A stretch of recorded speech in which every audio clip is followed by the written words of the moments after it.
안녕하세요. 책방차차 달콤 엘리입니다. 오늘 여러분과 함께할 오늘의 책은 얼마 전 작고하신 이어령 선생님의 한국인 이야기 너 어디에서 왔니? 인데요. 이 책을 쓰게 된 동기로 이어령 선생님께서는 다음과 같이 이야기하십니다.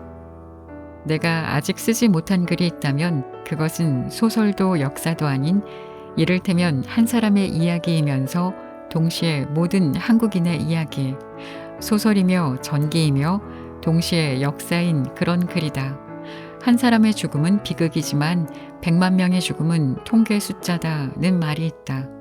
그것을 다른 말로 바꾸면 한 사람의 죽음은 소설이요 100만 명의 죽음은 역사다고 할 것이다.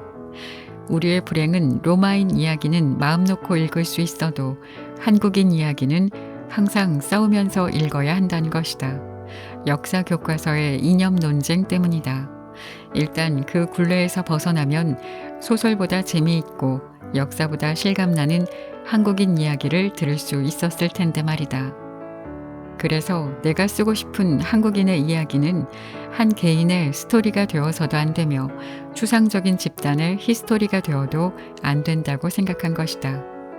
나는 누구인가? 나는 어디에서 왔는가? 나는 어디로 가는가의 물음을 한국인의 이야기를 통해 들어보자는 거다. 한국인의 가슴과 성벽, 장터와 그 깃발에 부는 천의 바람을 통해 한국인의 이야기 속으로 들어가 보자는 거다. 아마도 한국인만큼 우리의 이야기가 많은 국민은 없지 않을까요? 전쟁을 겪고 경제적으로나 정신적으로 정말 많은 고통과 고난의 시간을 보내온 한국인들이지만 지금 이 순간의 한국은 특히나 한국의 문화는 세계 여러 나라의 부러움의 대상이 되고 있고 또 어느 때보다 큰 관심을 받고 있습니다. 이것은 분명 어느 한 개인의 성공이라기보다는 우리라는 집단 전체가 가진 힘 때문일 겁니다. 물론 이 책이 다루는 이야기가 대한민국 만세, 우리나라 최고야를 외치는 국뽕은 아닙니다. 이 책은 우리가 알게 모르게 지나쳐왔고 나도 모르게 몸에 체득된 우리의 것들, 우리의 이야기들을 편안하게 할머니가 옛날 이야기 들려주듯 전해줍니다. 이 책은 신문에 연재되었던 글을 바탕으로 시리즈로 제작된 그 첫 번째 책입니다. 한국인 이야기 중에서 너 어디에서 왔니? 라는 타이틀을 달고 있고 탄생에 그 포커스를 맞추고 있습니다. 자, 그럼 오늘의 책 한국인 이야기 너 어디에서 왔니? 지금부터 시작합니다.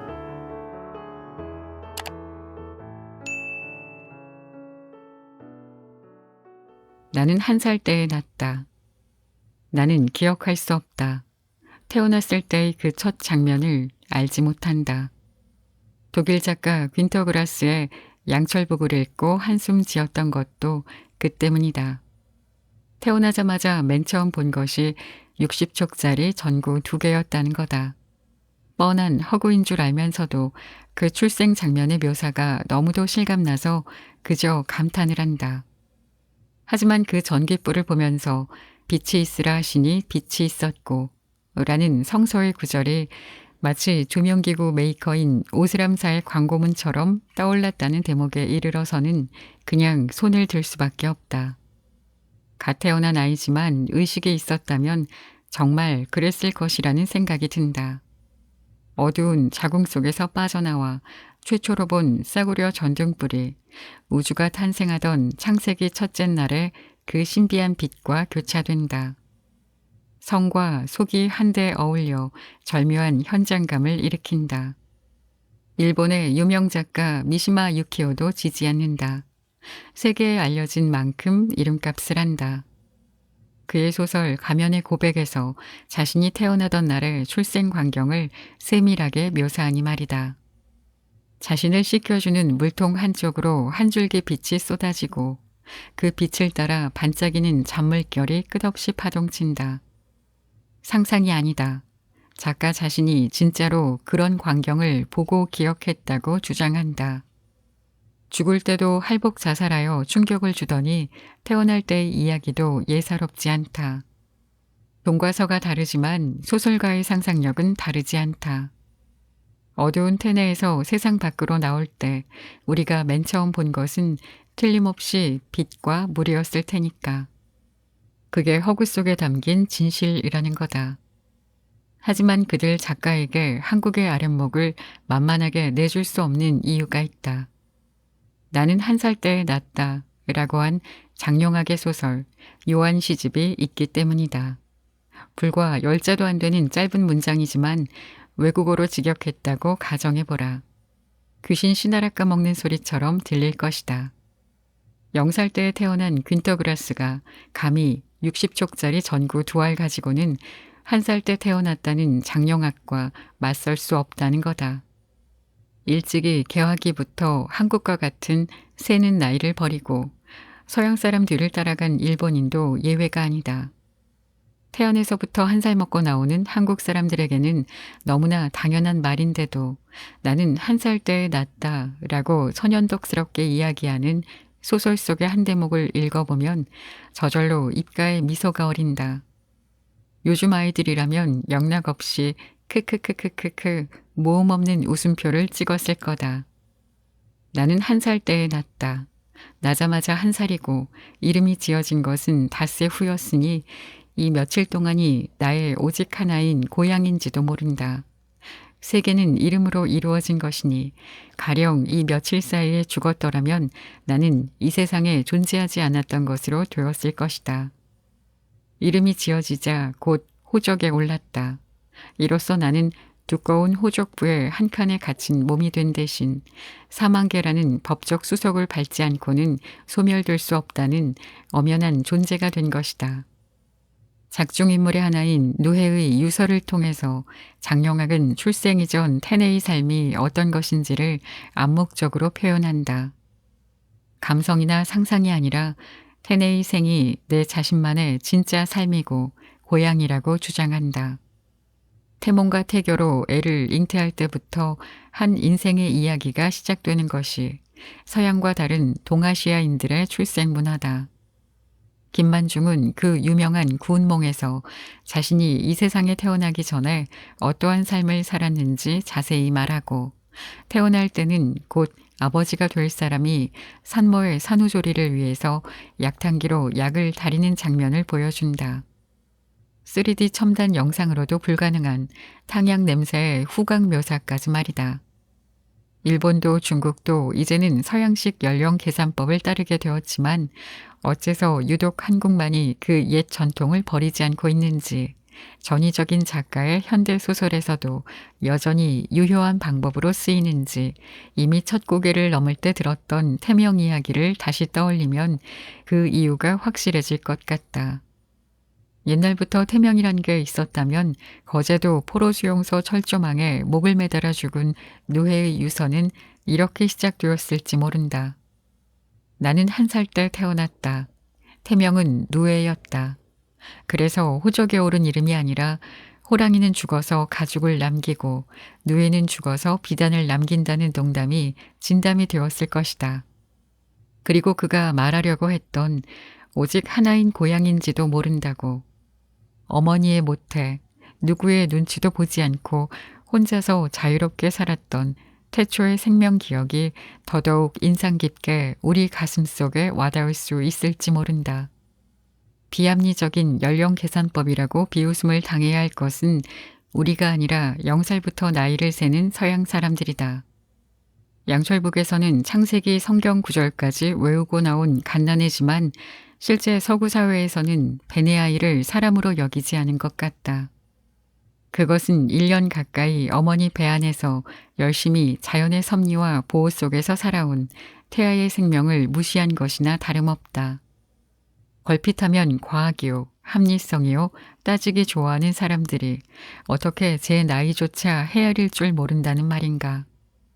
공장에서 나온 물건이라면 출고한 날짜부터 따지는 게 당연하다. 하지만 스스로 눈, 코, 입을 달고 나온 아이들은 부품을 꿰맞춘 TV 상자와는 다르지 않겠는가. 이러한 단순한 사실들을 초음파 사진 기술이 나올 때까지 실감하지 못했던 것이 서구인들이었다는 사실은 프랑스의 역사학자 필립 아리에스의 아동의 탄생만 읽어봐도 있다. 초음파 촬영으로 태아의 성장 과정과 거동을 알게 되면서 데카르트 후예들의 생명관 자체가 달라진다. 좁쌀만한 심장이 생겨 움직이면서 19주째만 되어도 벌써 태아의 손에는 평생 변하지 않는다는 지문이 생기고 손금이 잡힌다. 그 말은 우리의 운명이 아기 집 안에 있을 때부터 이미 정해져 있었다는 이야기다.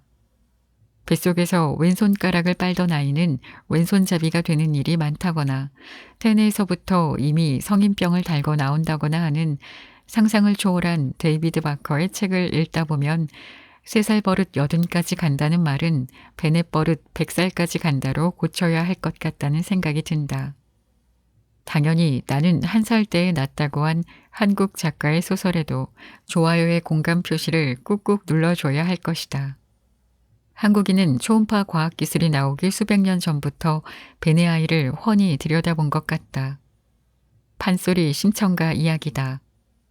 안 못 보는 신봉사는 태어난 아이가 아들인지 딸인지 몰라서 손으로 한참을 더듬다가 겨우 알았다고 했지만 그 애가 10달 동안 어떻게 어머니 뱃속에서 자랐는지는 비디오를 찍듯 훤히 노래한다. 그것이 40 후에 낳은 자식 1달 2달 이슬 맺고 중중머리 신가락으로 읊어대는 임신한 벤의 아이와 그 출산 대목이다. 첫 대목부터 우리의 귀와 마음을 끄는 것은 이슬을 맺는다고 한 그 노랫말이다. 정자 난자가 착상한다는 오늘날의 생리학 용어보다 얼마나 촉촉하고 정감 어린 시적 표현인가. 판소리의 가락에 맞춰 벤의 아이가 초승달처럼 점점 만월이 되어가는 광경이 보인다. 석 달에는 그 이슬에 피가 어리고 넉 달에는 사람의 형태가 생기는 과정을 낱낱이 고한다. 이건 노래가 아니라 과학인 게다. 넉 달 만에 사람 모양이라고 했는데 태네를 스캔한 산의학에서도 태아가 사람 모양을 모두 갖추는 것이 4개월째로 되어 있다. 직접 그 가사를 들어보라. 40 후에 낳은 자식 1달 2달 이슬 맺어 석 달에 피 어리고 넉 달에 인형 삼겨. 여기 넉 달은 40 후에 낳은 자식의 넉사자와 짝을 맞춘 것이다. 소리의 운으로 보이지 않는 태아의 모습을 형상화했다는 뜻이다. 5 달에는 간장, 심장, 비장, 폐장, 신장 등의 오포가, 6 달에는 담, 위, 대장, 소장, 삼초, 방광 등의 육점이 생겨난다고 읊어대는 소리를 놓치지 말고 조심해서 들어보자. 5 달에 5은 한자로 오다. 그래서 오의 운을 맞춰서 오포가 되고 6 달은 6이니 또 6점이라고 한 거다. 그 뒤에 6달까지 모두가 다 이렇게 운을 따라 전개된다. 5달 오포 낳고 6달 6점 삼겨 7달 7규 열려 8달 4만 8천 털이 나고 9달에 9규 열려 10달 만에 찬김받아 금강문 하달문 고이 열어 순산하니 삼신님 넓으신 덕택 백골난망 잊으릴까. 유심히 볼 것은 6달까지는 맺고 어리고 생겨난다고 하다가 7달부터는 그 달수의 운에 맞춰 모두 열리는 것으로 바뀐다. 7개월에는 얼굴에 있는 눈, 코, 입, 귀에 7개 구멍인 칠규가 열리고 9개월이 되면 칠규에 요도와 항문까지 더해진 9개의 구규가 열리고 10달째는 금강문, 하달문, 뼈문, 살문의 모든 자궁문이 열리면서 아이가 태어난다. 7에서는 7수의 얼굴 구멍이, 9에서는 하체의 2 구멍을 합친 9수의 구멍이 열린다는 것도 두 운의 짝을 맞춘 것이지만 10달에는 자궁문이 모두 열린다는 것에서 그 운맞춤의 소리가락은 절정을 이룬다. 아, 10달이 되어 생명의 문이 열리는구나. 7수부터 모두가 이응의 열린 모음으로 시작하는 한국말의 이 신비성. 그러다가 정말 열에서 열리는 자궁문. 소리의 노랫말만이 아니라 실제로 그 운을 맞춰서 한국의 벤의 아이는 응애하고 태어나지 않는가. 과학의 정밀성보다 판소리 가락의 치밀성이 훨씬 우리의 가슴을 뜨겁게 한다. 과학적 관점으로 봐도 태아들은 7달부터 듣고 느끼고 기억하기 시작한다고 한다. 감각이 열리고 뇌가 발달한다. 이때 태명을 계속 불러주거나 같은 음악을 되풀이해 들려주면 태어난 뒤에도 갓난아이들은 그것을 기억하고 반응을 보인다는 실험 결과도 있다. 한 개의 수정란에서 42사이클의 세포 분열을 되풀이하면서 자라던 태아가 이 세상 밖으로 나온 뒤에는 뚝 멈춰서 5사이클로 줄어든다. 이 말은 탄생 전에 우리 몸은 거의 다 만들어진 것이나 진배 없다는 이야기다. 심청이가 태내에서 어떻게 자랐는지, 어떻게 그 안에서 10달을 지냈는지 그 놀라운 베네의 생명을 우리 조상들은 훤히 들여다보았던 것이다. 이렇게도 생생할 수 있는가? 윈터 그라스, 미시마 유키오, 이들의 뺨을 때리는 판소리꾼들의 심청가 속 이 대목을 들어본 사람이라면 과연 어느 쪽의 상상력이 더 뛰어나다 할까? 애들 말로 안 봐도 비디오다. 태아 의학이나 최신 출산 기술, 주산 기학의 발달로 태내에 많은 신비가 풀리면서 나이는 태내 때부터 계산하는 것이 합리적이요 과학적이라는 것이 밝혀지기 시작한다. 교황청에서도 낙태 문제를 논하는 자리에서 공식 선언했다. 인간의 생명은 출생할 때부터가 아니라 태내에서 생겨나는 그 시초부터 인지해야 한다라고. 작은 차이가 아니다. 이것이 0살 때 태어나는 서양인의 이야기와 장영학 작가처럼 1살 때 태어났다는 한국인 이야기를 가르는 중대한 분기점이다. 인간과 생명과 자연을 보는 차이가 바로 이 1살 나이 차이에서 비롯된다. 천년만년 다른 문화와 문명 그리고 앞으로 올 미래의 세월에 큰 차이가 생겨난다는 사실이다. 최첨단 초음파 기술이라 할지라도 안 못 보는 신봉사를 따르지 못하는 이유는 예나 지금이나 모태의 생명 공간을 들여다보는 것은 사람 눈의 수정체도 카메라의 렌즈도 아니라는 것. 그것은 오직 생명의 예지를 지닌 마음의 눈, 영혼의 눈이라는 점이다. 삼신할미의 은가위. 어머니는 바다, 내 안의 물고기 같은 앞고개에서 들은 이야기들은 모두가 태어나기 전 태안에서 일어난 일이다. 하지만 바깥 세상으로 나오는 순간 숨소리부터 달라진다. 머리카락, 눈 색깔, 얼굴의 피부색까지 동과 서가 다르다. 무엇보다 엉덩이에 난 시퍼런 몽고 반점이 그랬다. 의학자들은 그게 피부의 색소를 만드는 멜라닌 세포 때문이라고 말한다. 그것이 한국인에게는 너무 많고 서양 사람들에게는 너무 적었다는 이야기다. 과학자들의 설명은 병 주고 약 주는 경우가 많아서 오히려 궁금증이 꼬리를 문다. 멜라닌 세포가 왜 우리에게만 많았는지 되물어야 하기 때문이다. 하지만 어렸을 때들은 꼬부랑 할머니의 옛날 이야기 속으로 들어가면 명쾌한 해답을 얻을 수 있다. 그건 삼신할머니에게 볼기 맞은 멍자국이었다는 게다. 그걸 알면 벌써 우리는 남과 다른 한국인으로 태어난 사정을 알게 된다. 그랬을 것이다. 그래야 이야기가 풀린다. 우리는 한동안 엄마 뱃속에서 아무 탈 없이 잘 지냈다. 모든 게 탯줄 하나로 이어진 세상. 그 편하고 정든 곳을 어찌 쉽게 떠날 수 있었겠는가. 더구나 회자 정리, 만남이 있고 나서야 이별이 있는 게 세상 이치가 아닌가. 그러니 만나는 기쁨보다 슬픔을 먼저 알고 시작보다 끝이 앞서는 게 출생의 부조리극일 수밖에 없다. 그것도 혼자서 하는 모노드라마인 게다. 나가느냐 마느냐 그것이 문제로다. 혼자서 머뭇거리는데 벼랑간 어서 나가라고 삼신할머니가 볼기를 친 게다. 그제야 정신없이 좁은 산도로 나가 귀가 빠질 때까지 힘을 쓴다. 이렇게 해서 우리 탄생의 자리는 한 시인의 표현대로 찬란한 슬픔의 플랫폼이 된다. 그게 끝이 아니다. 아직도 엉덩이가 얼얼한데 또다시 삼신할머니가 나타난다. 손에는 은가위와 명주실 다발을 쥔 제주도 삼승할망 본풀이 이야기에 나오는 모습 그대로다. 그러나 이야기를 듣고 나면 결코 무서워할 일 아니다. 옥황상제의 명을 받고 우리를 도우려고 내려온 명진국의 착한 따님이시라는 게다. 원래는 심술사나운 동해 용왕의 공주가 맡아 하던 일인데 새로운 삼신이 나타나자 싸움이 벌어진다. 결국 그 길로 둘은 하늘로 올라가 심판을 받는다. 옥황상제는 꽃나무를 하나씩 심은 은대야를 주고 누가 더 많은 꽃을 피우는지 겨루게 한다. 처음에는 용왕딸의 나무에 더 많은 꽃이 피었지만 얼마 안 가서 꽃들은 시들어 버린다. 한편 명진국 딸의 나무는 싱싱하게 자라 45,600개의 가지가 뻗고 가지마다 33송이의 꽃이 핀다. 이를 본 옥황상제는 용왕딸에게 이제부터 너는 저승할머니가 되어 죽은 아이들을 돌보라 하고 명진국 딸에게는 세상에 내려가 아이 낳는 일을 계속 맡아보라고 명한다.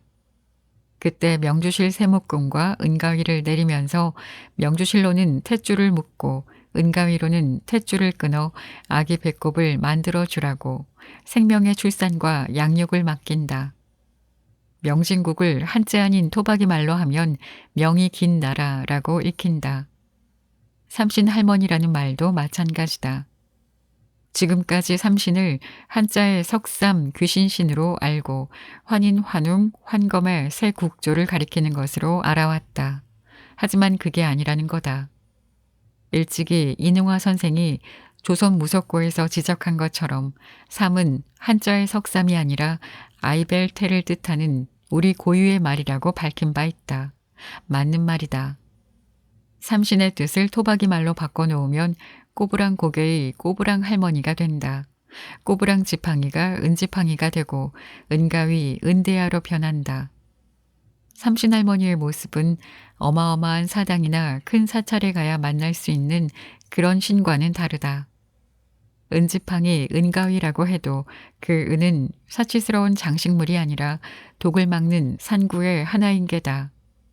따로 모시는 집도 없다. 그냥 삼신 단지, 삼신 주머니 속에 들어가 안방 실ong 위에 얹혀 산다.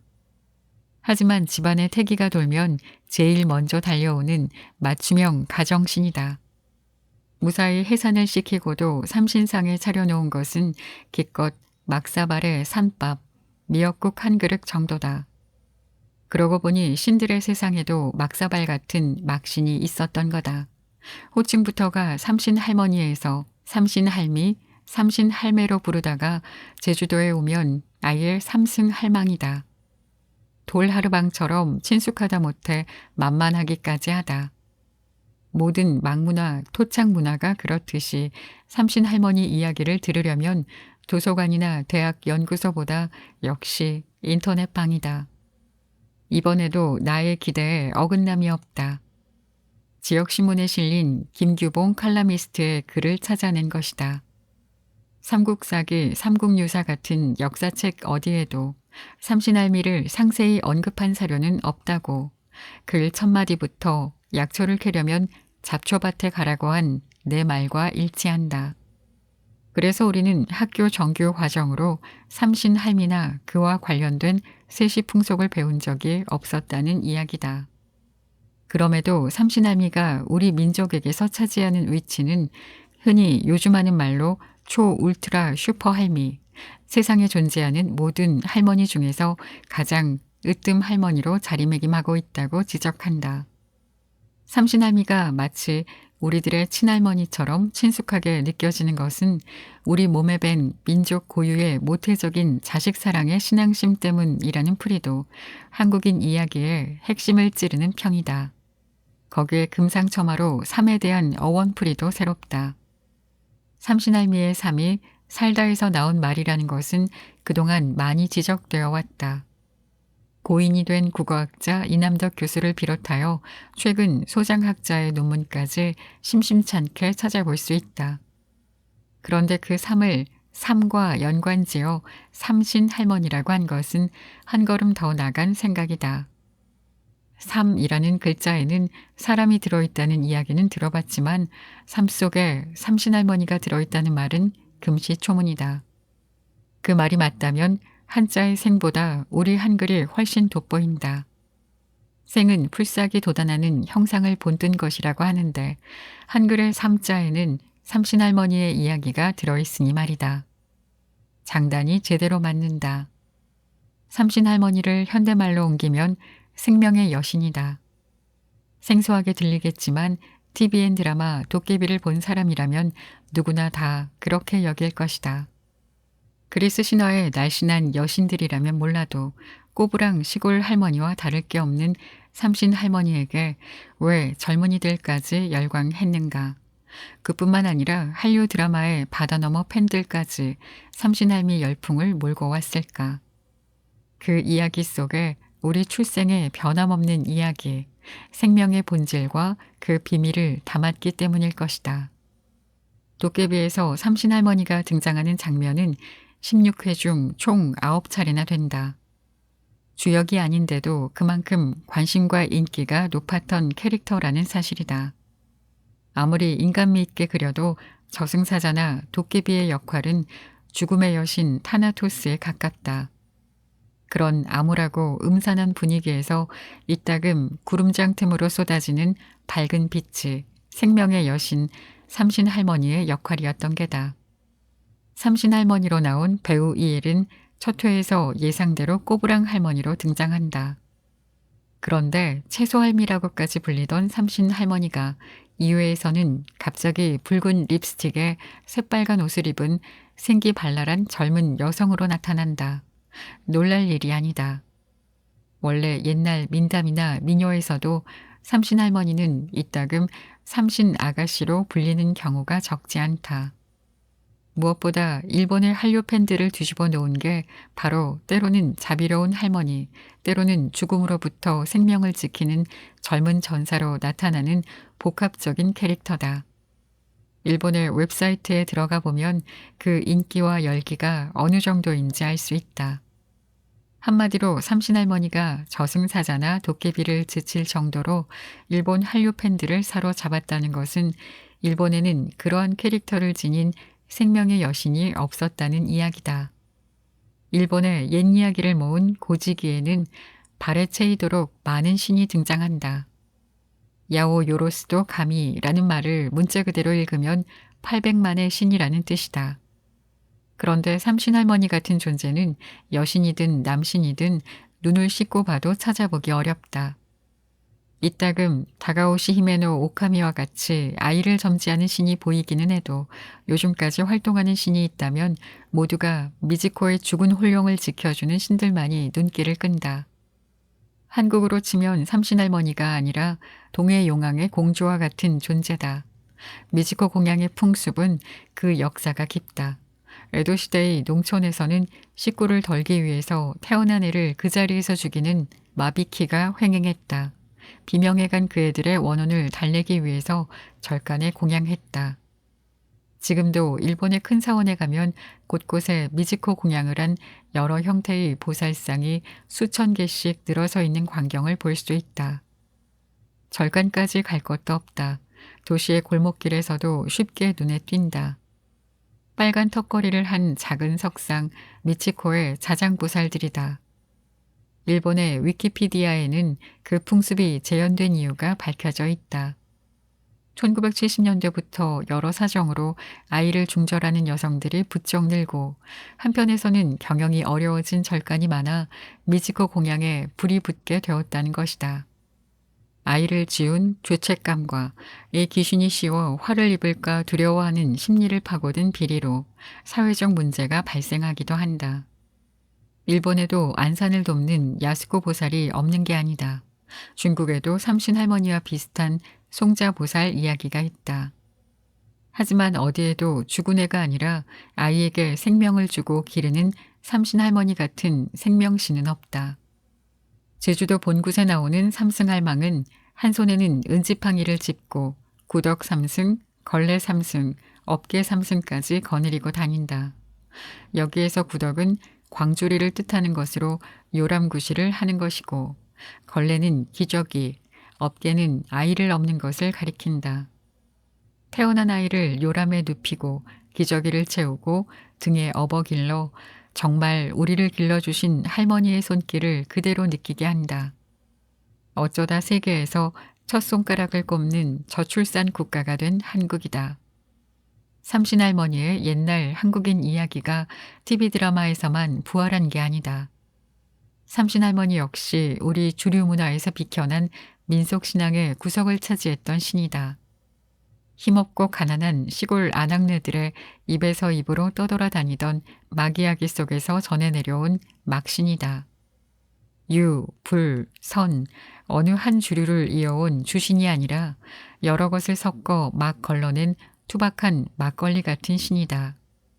그게 산이든 바위든 막사발에 정화수 떠놓고 치성을 들이면 훨훨 날아와 마디 굵은 손을 덥석 잡아주는 시골뜨기 잡신의 하나였던 게다.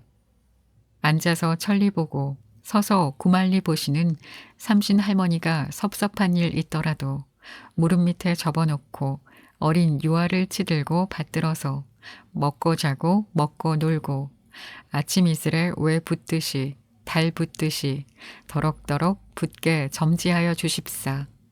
명을랑 동방석에 명을 타고 복을랑 석순에 복을 타고 남의 눈에 꽃으로 보고 잎으로 보게 점지하옵소사.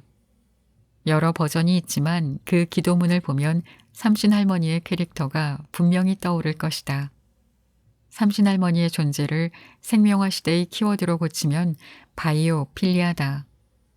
앉아서 천리, 서서 구말리를 내다보는 삼신할머니의 예지의 힘, 섭섭한 일도 무릎 밑에 접어두고 돕는 관용의 힘, 아침 이슬에 외가 저절로 불어나는 풍요의 힘, 그리고 하늘의 초승달에 점점 동그랗게 채워져가는 우주의 힘, 그 모든 힘으로 피어나게 한 한 송이의 꽃, 그것도 자기 자신이 아니라 남의 눈에 꽃으로 보이고 잎으로 보이는 그런 아이의 생명 하나만 점지해 달라는 것이다.